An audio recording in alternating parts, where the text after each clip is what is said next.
This is the Underground Leadership Movement, episode 2.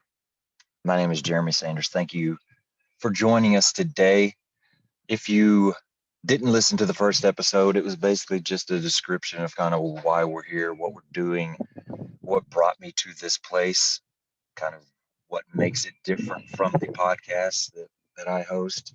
And so if you didn't listen to that, it's fairly short. Run over, check it out real quick.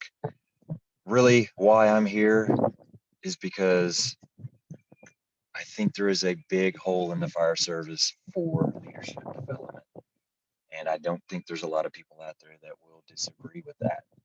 And so, am I an expert? No. Am I perfect? No. Do I have it all figured out? No. But I'm a leader that has learned a lot. I am a leader that has made a lot of mistakes. I am a leader that has been inspired by a lot of really great people.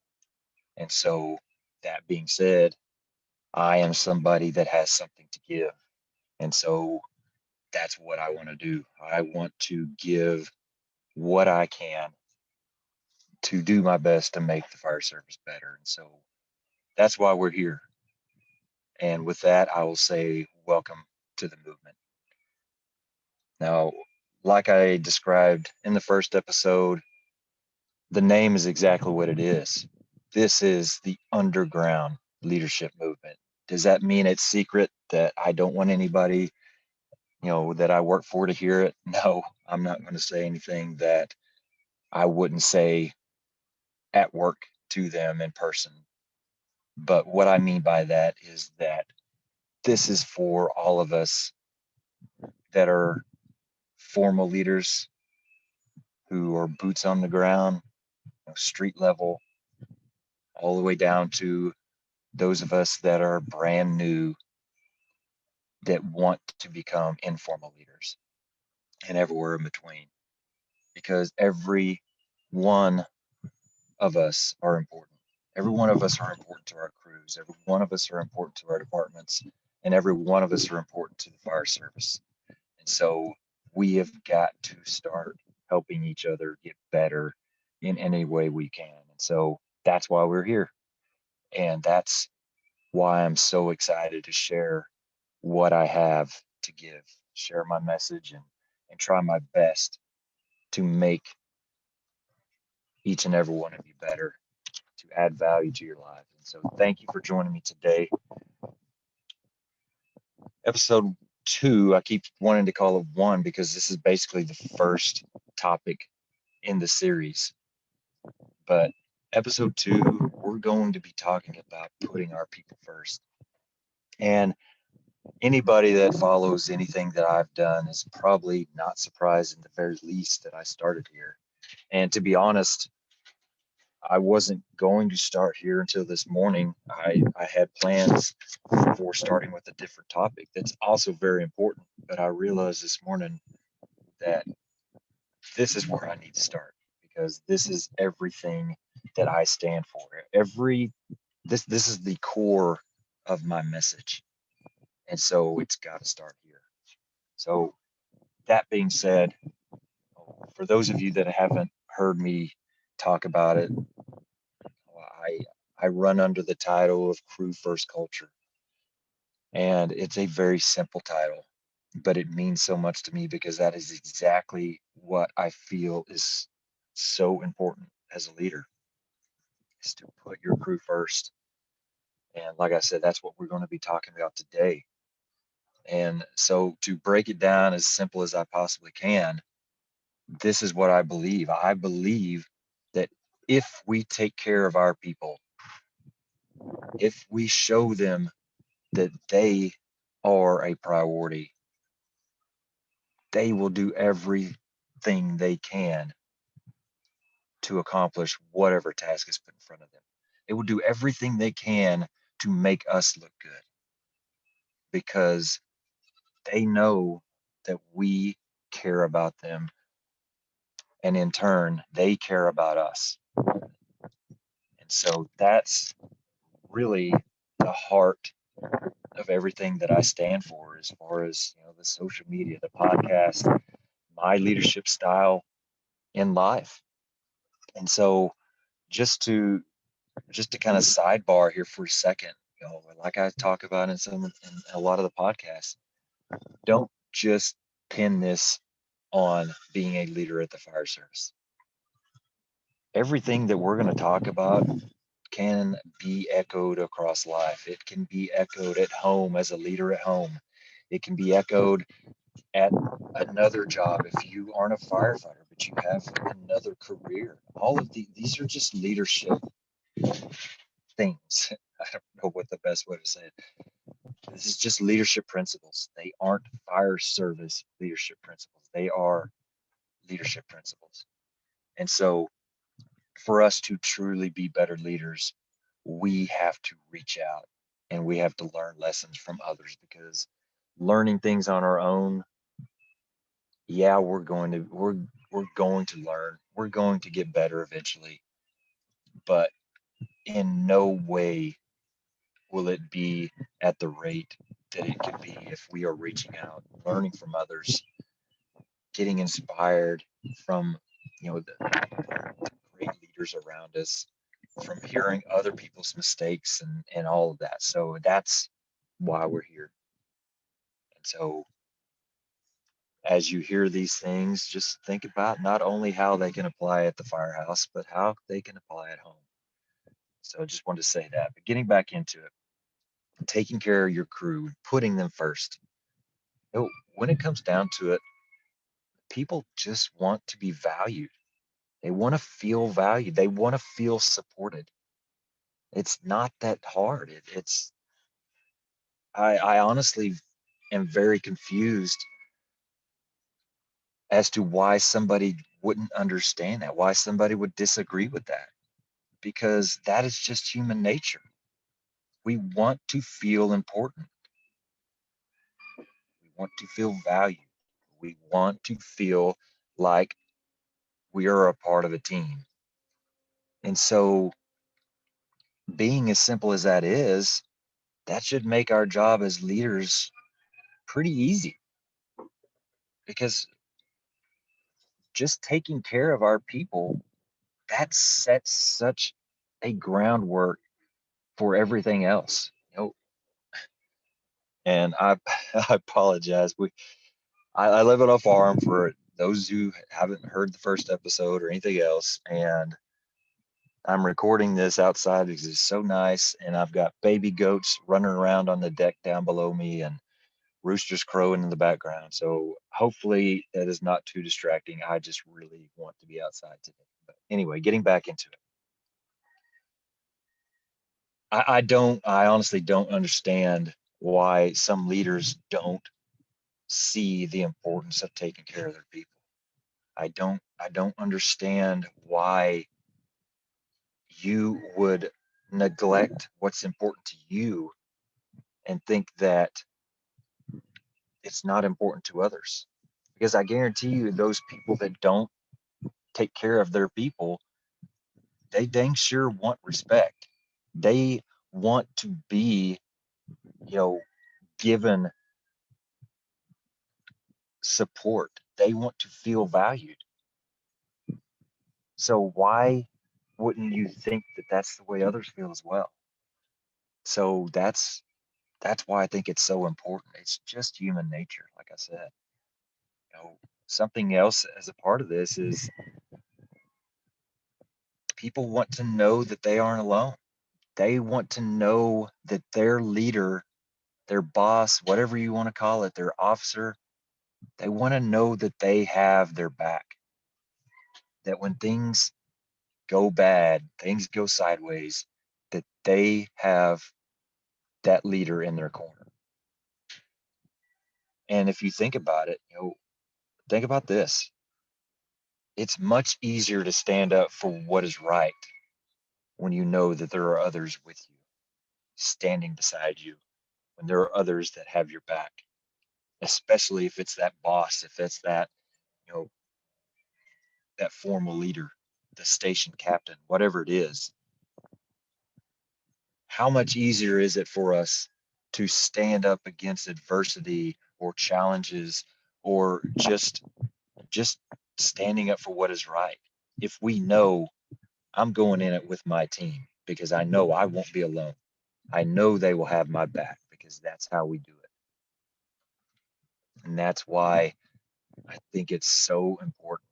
It's so important to know that my boss has my back. And it's so important to make sure as a leader that you help your people to know that you do what it takes to show them that you will have their back and you are in their corner.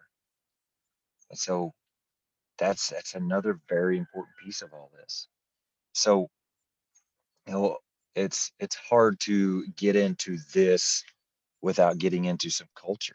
And again, we're going back to the name, crew first culture. It's not just, step one of my leadership mantra, whatever it is the culture that I want to create.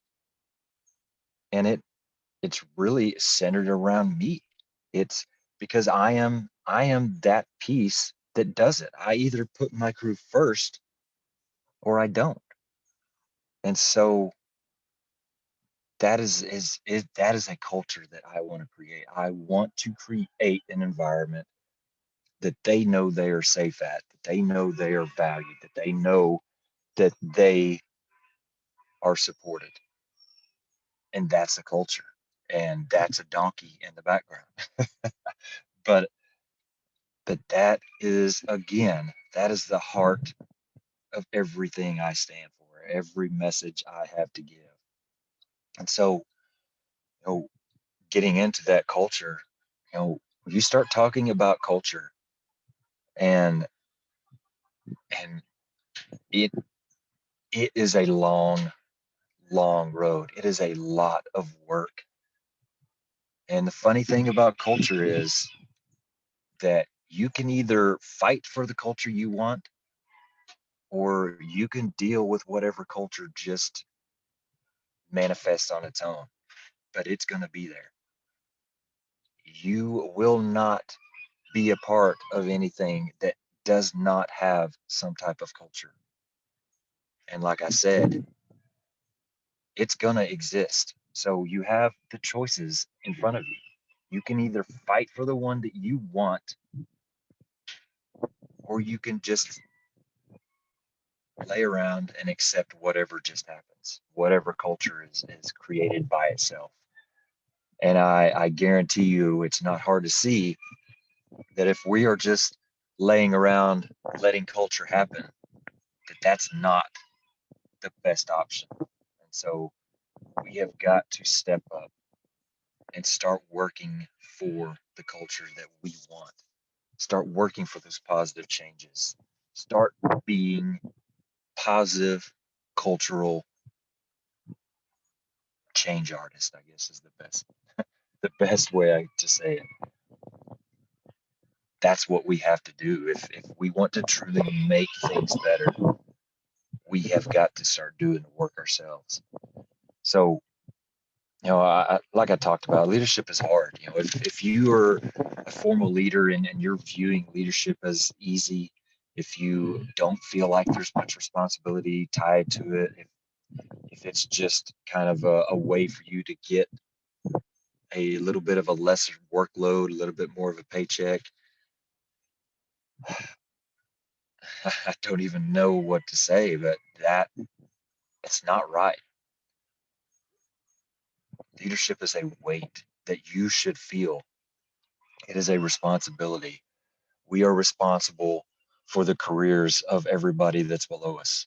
We are responsible for not only preparing our men and women for the job, but to become better people in life.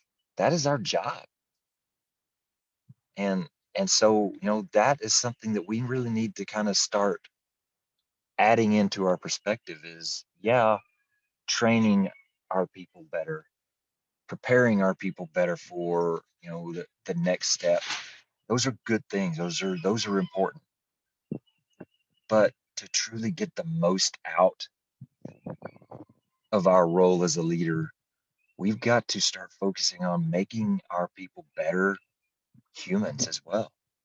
You know, don't ever miss a chance to add value to people's lives. And that's a big statement. And that's really why I'm here. I already do a lot of different things. I have to be very careful about where my time goes. And so, do I have the time to just put into something else? Ah, I have to be careful, very careful, and balance everything out. But is it important? I feel like it's very important because I feel like this is another avenue that I could possibly add some value to others' lives. And so that makes it worth a little bit of weight to me that I need to kind of adjust some other things. So that's that's kind of what I'm talking about is we have to start giving to our people. Leadership, I talked about it being heavy, being a weight, being a responsibility. It also requires a lot of sacrifice. And like I said, starting out, that goes for home too. If you're a leader at home, you are going to have to make some sacrifices. But focusing on work, at the very, very least, it's going to require you sacrificing your self-interest in order to better the team. Like I said, if you're a leader that is self-centered and feels like the world revolves around you, you're not going to have anybody that wants to work for you. You're not going to be making anything better or anyone better. So it's going to take some sacrifice. It's going to take some flexibility, some, well, not some, a lot of humility. And that's just part of the process.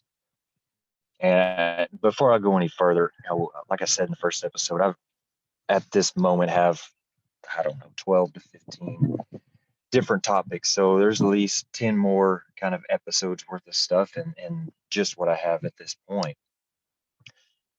But there will be some times where some of this crosses over, and that's just part of it. I'm not going to be able to talk about creating buy-in without going back and talking about being an example and leading by example. And so, there's going to be some crossover, but I'll try my best to kind of stick to the topics and really kind of approach everything differently each time. But getting back into the culture, getting back into the mindset of taking care of our people. Creating culture, like I said, is hard. It is a slow process.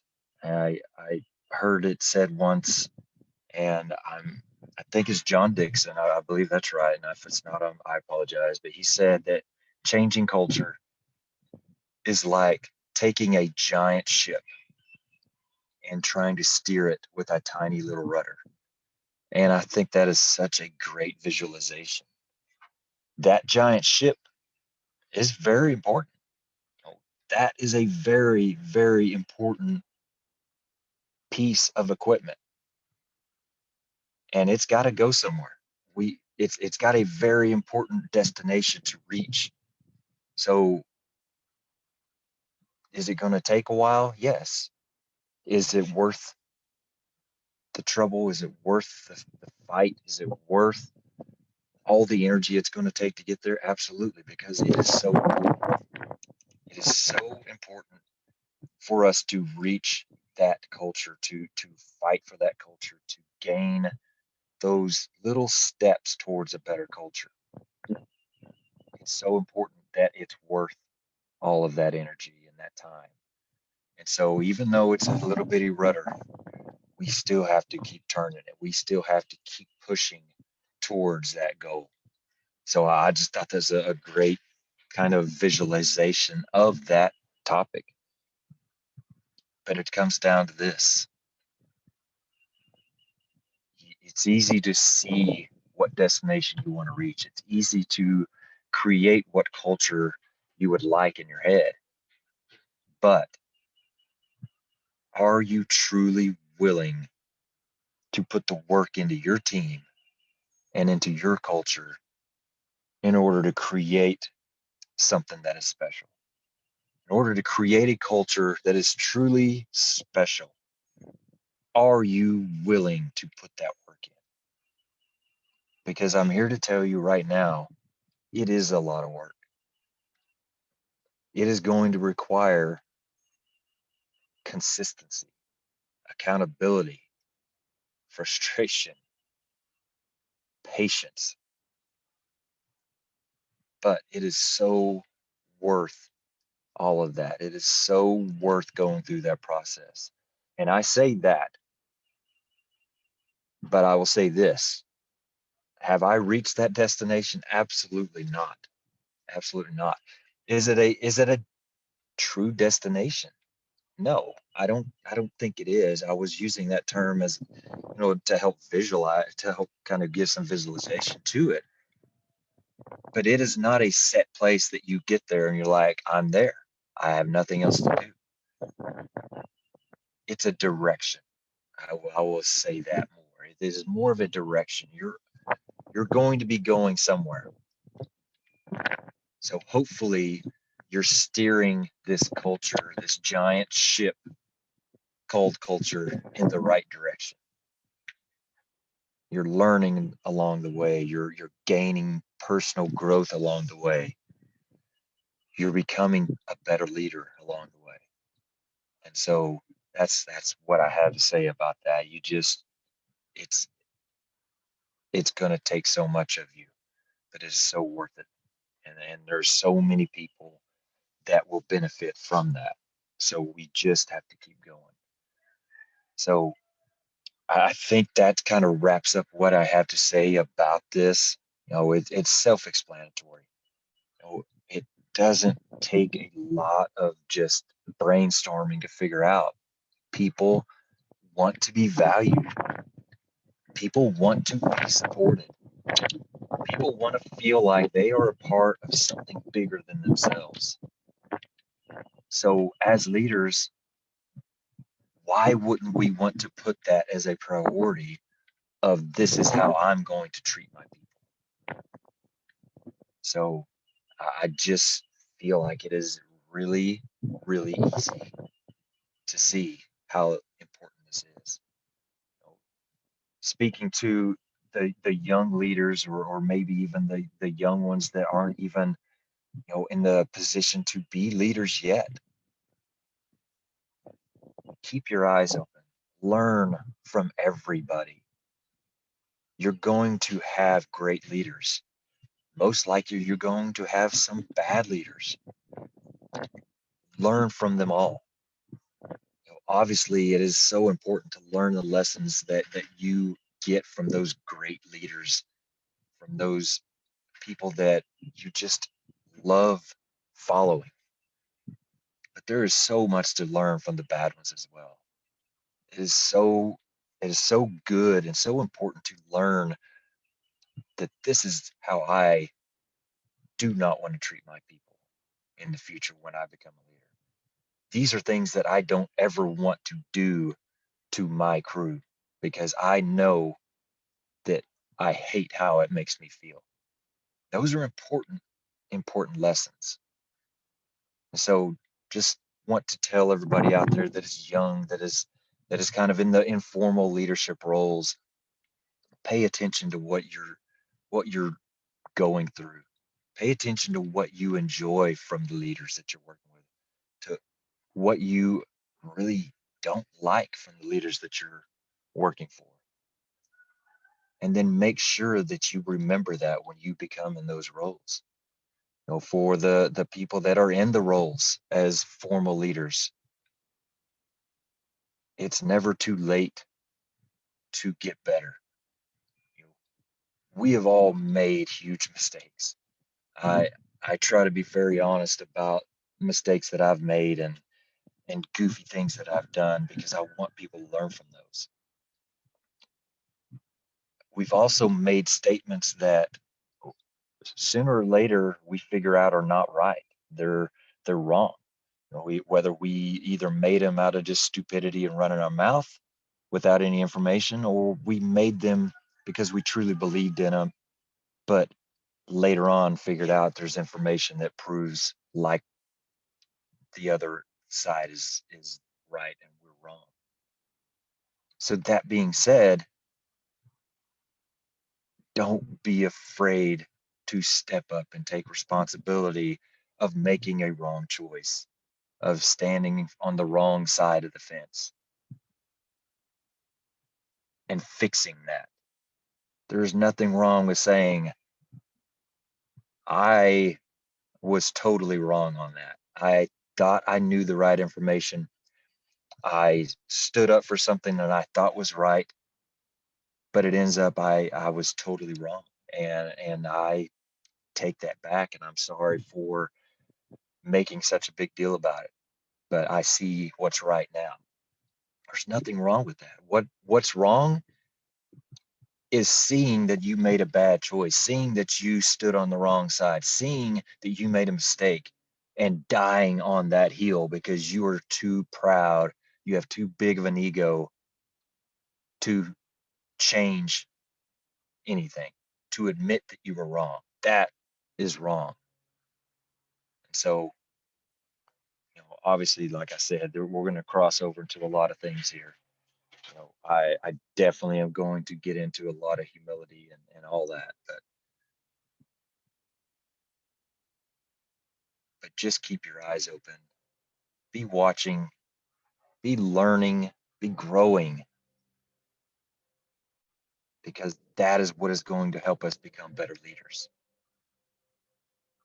And it's so important. That is what we need right now as the fire service. We have got to start helping each other become better, become prepared, and just being there for each other. We call it a brotherhood, but we can't call it a brotherhood unless we are there fighting for our brothers and our sisters. So thank you for joining us today. I really appreciate your time. I feel very passionate about some of these topics, a lot of these topics. And so I'll try not to ramble much, but I feel there's such a need to be shared. And so I'm excited to do it. So thank you for joining me. Thank you for spending some time with me today on the Underground Leadership Movement. Until next time, keep working, stay humble, and welcome to the